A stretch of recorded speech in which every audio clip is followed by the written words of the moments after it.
Thank God for everything. Jesus is real. And I want everybody to understand that and know that Jesus is very real.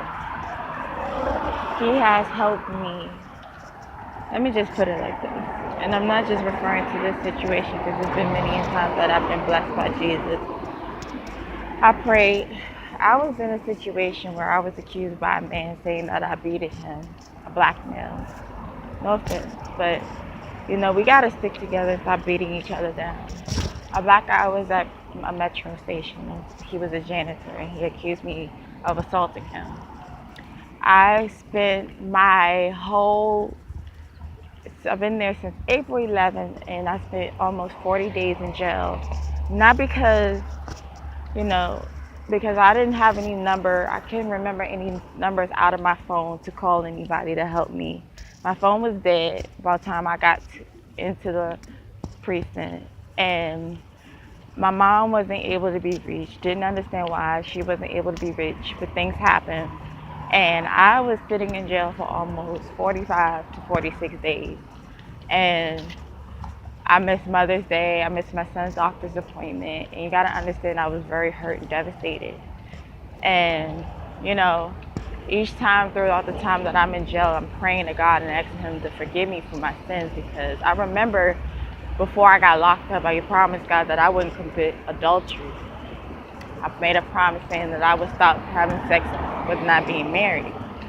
And I had sex the day before I went to court. And I got locked up. And I sat back and I had thought about it. I was like, some people would be like, oh, it's just because no, at the end of the day, the warrant decided to pop up on the day that I had sex. And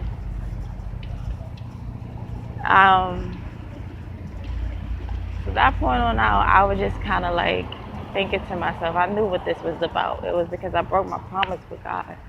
And I didn't keep my promise, so that He punished me. And I felt that was a punishment. So, lie to you not, my last court date was for May 26th. On everything, you guys. I prayed, and I was upset, I was angry, I was hurt. I was thinking about how my ex-fiance could have hurt, how he hurted me, how he made me feel so low, and thought of all the things that he did to me. And being in jail makes you think about things, and it doesn't make things better, especially when you don't really get to come out like that. And it just made me feel like I was low, and I didn't have I was just low. I felt low. And I prayed and I cried and I told God, if this is what this is about, forgive me. And I made promises.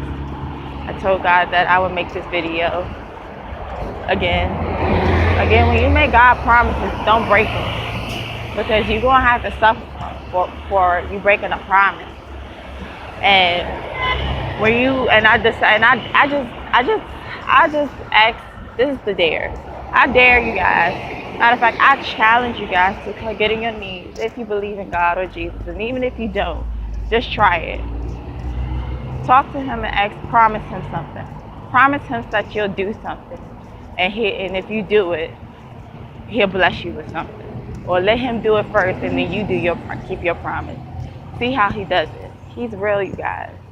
And my promise to Him is that I would make this video. I promised that I wouldn't have no more sex, no more pornography, no more adultery, no more nothing. And I promised that I would be going to my church on Sunday and put down $10 on my tithes and offering in another church that's not my church, but I go there because the first lady is really good. And she's very connected, and you can find God there if anytime you want to go. Believe me or not, you have to be around spiritual people who believe in Jesus and who can bring Him closer to the earth. God doesn't come if you don't invite Him to come. Remember that. You have to invite Jesus down to the earth for Him to be there for you. You have to invite Him in your life for Him to be there and show up. You have to want Him as a friend. You have to look at Jesus in a way like a family member. Like, if you do me, God, don't do me like how my brother did me. And when you when you tell him you don't want him to do you how your other brother did you or something, he'll most definitely do it for you then, because he don't want you to compare him to no man and no woman, because he's not them. He's going to be there for you as long as you as long as you be there for him and want him as bad. When I tell you guys, when I was getting ready to be released, the charge got dropped to a misdemeanor because I wasn't guilty. They released me, and then I had two warrants that I had two warrants while being in there, because I missed two of my court dates, and the judge still gave me warrants. They could have held me, regardless of the amount of people like, oh no, no. They could have held me, and I would have never been released on the 26th.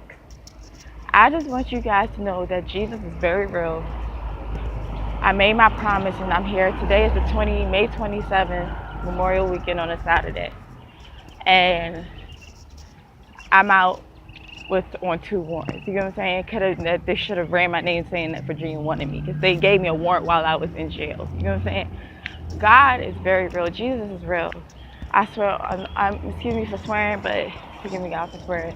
But I lie to you not. I cried because I thought I wasn't going to get out. And I said, God, please don't do me like everybody else. Please don't hurt me. And I cried because one lady left before me.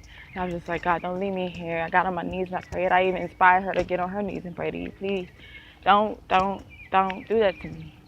And the crazy part about this, when I got on my knees and prayed, another lady in the bullpen got on her knees and prayed. When she saw me, keep seeing me get on my knees and pray, so she was like, okay, let me try it. Let me talk to God real quick. This lady had felony charges, first of all, 3. And this wasn't even her last court date. Usually everybody know when they get close to their last court date, and they don't, and the other 2, they may, not be, they don't have no problems. The last one they gotta worry about whether they're gonna go home or not. This lady had a court date for a drug charge, and that wasn't even her last court date. That was her second court date. She had one more court date to go, and that was the 31st of next week. She got out the same day with me. We left together. I got on my knees and prayed, and she got on her knees and prayed. And she said, God, please let me out of here if you can, even though this is the day I'm supposed to get out. She got out. Jesus is real. So he was dealing with drug charges, do you hear me? And I want to post this. I want you guys to share this. And my challenge is to you, get on your knees, make a promise to God, and ask him to do something for you. And then once he'll do it for you, but you have to keep your promise to him. If you don't, believe me, he will make you suffer the consequence. God is love. Amen.